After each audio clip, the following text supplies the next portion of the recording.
Olá pessoal, engenheiros e engenheiras, simpatizantes da construção civil e derivados.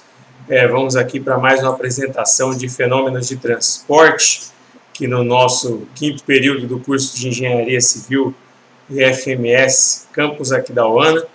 Hoje para falar um pouquinho da lei dos gases, para a gente fechar aí a parte introdutória da unidade curricular, que trata das propriedades dos fluidos, Bom, então em nossa última apresentação, a primeira apresentação da disciplina, a gente finalizou falando sobre fluido ou escoamento incompressível, definindo isso. Então, para a gente relembrar, antes de falar da lei dos gases propriamente dita, definimos aí como um fluido incompressível quando seu volume não varia ao modificar a pressão. Então, quando esse fluido é pressurizado, ele não sofre variação de volume, ou seja, de massa específica, então implica aí que se o fluido for incompressível, sua massa específica não variará com a pressão, correto? Quando pressurizado, não irá sofrer variação de massa específica.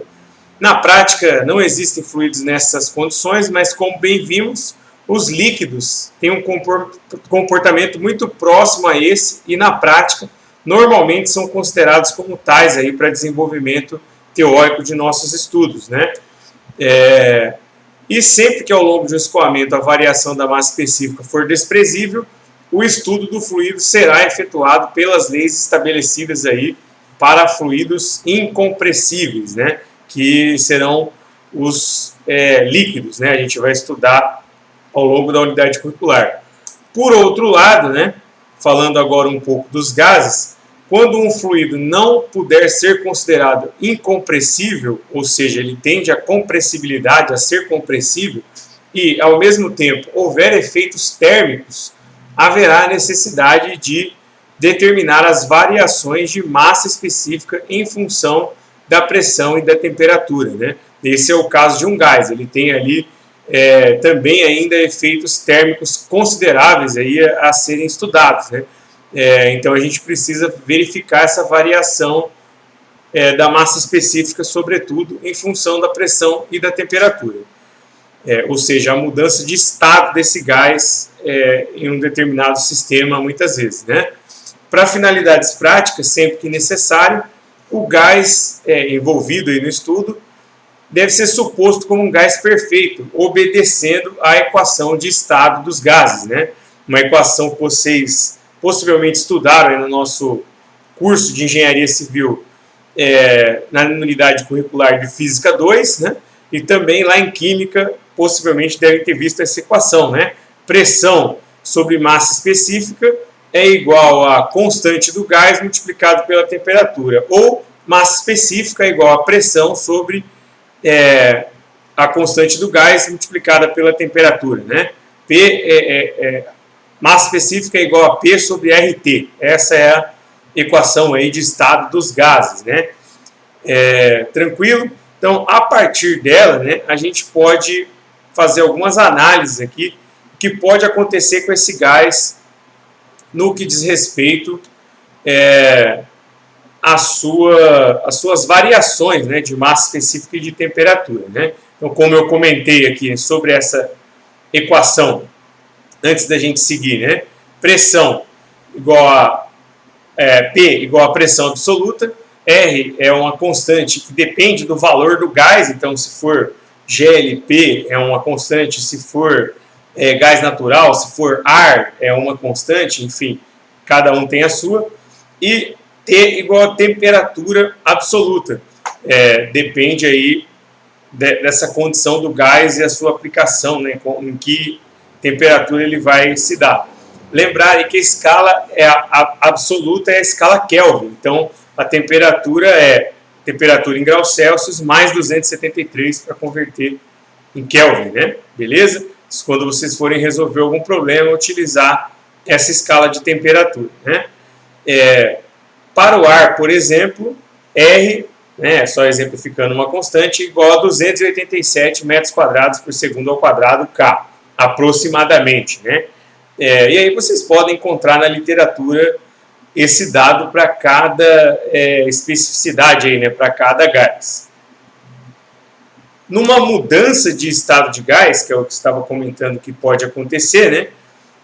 Aí nós temos P1 sobre P2 multiplicado pela massa específica 2 sobre a massa específica 1 é igual a T1 sobre T2. Isso quando a gente tem aí o gás mudando de estado, né, em uma condição 1 para uma condição 2.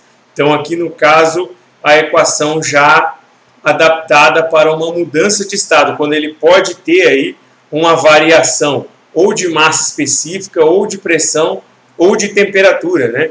Que aí é o que nós vamos comentar a seguir. Pode ocorrer variação em qualquer um desses parâmetros, e aí essas variações nós denominamos cada uma delas. Então, o processo, né, de mudança de estado desse gás é dito isotérmico, né, quando na transformação dele não há variação de temperatura. Então, nesse caso, aquela expressão, né, a temperatura é uma constante e ela desaparece da fórmula, se tornando aqui, né, a equação P1 sobre ρ1, né, pressão 1 sobre massa específica 1 é igual a P2 sobre ρ2. Então, pressão 2 sobre massa específica 2. Então, pode ocorrer variação nesses termos, porém na temperatura não. Aí o processo de mudança do estado do gás é dito isotérmico, beleza?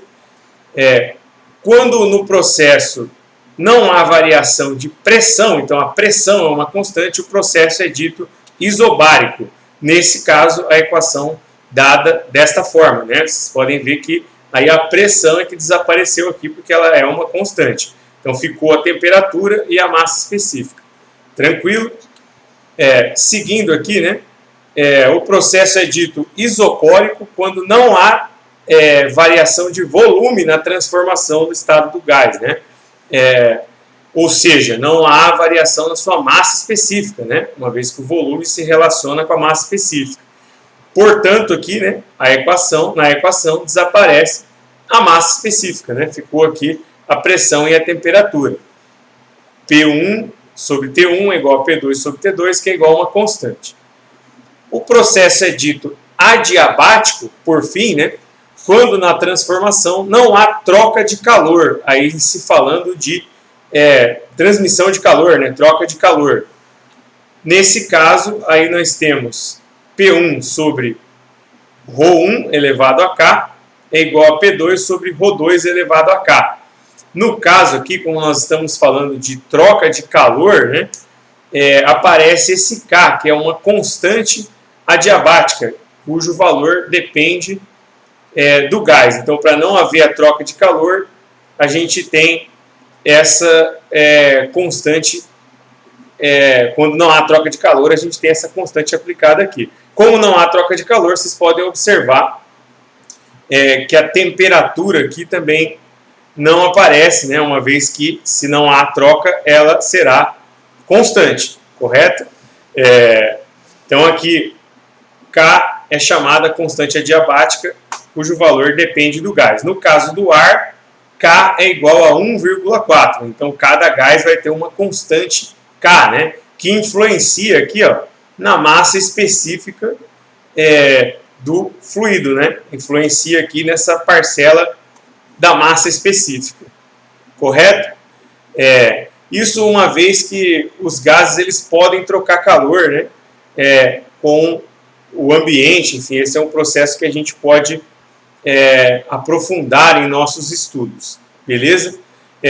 Então a gente pode se utilizar dessas equações todas aqui, né, da lei dos gases, a partir desta equação de mudança de estado de um gás, né, a partir dela que surgem todas essas de acordo com a constância de um dos parâmetros, né? Então a gente pode utilizar essa equação para resolver problemas, como veremos no estudo da manometria. Por isso que eu relembrei um pouco aqui sobre a equação de estado dos gases na nossa unidade curricular, porque ela vai aparecer aí na resolução de algumas situações.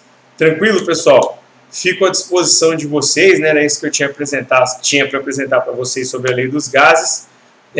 Agradeço a atenção e um grande abraço.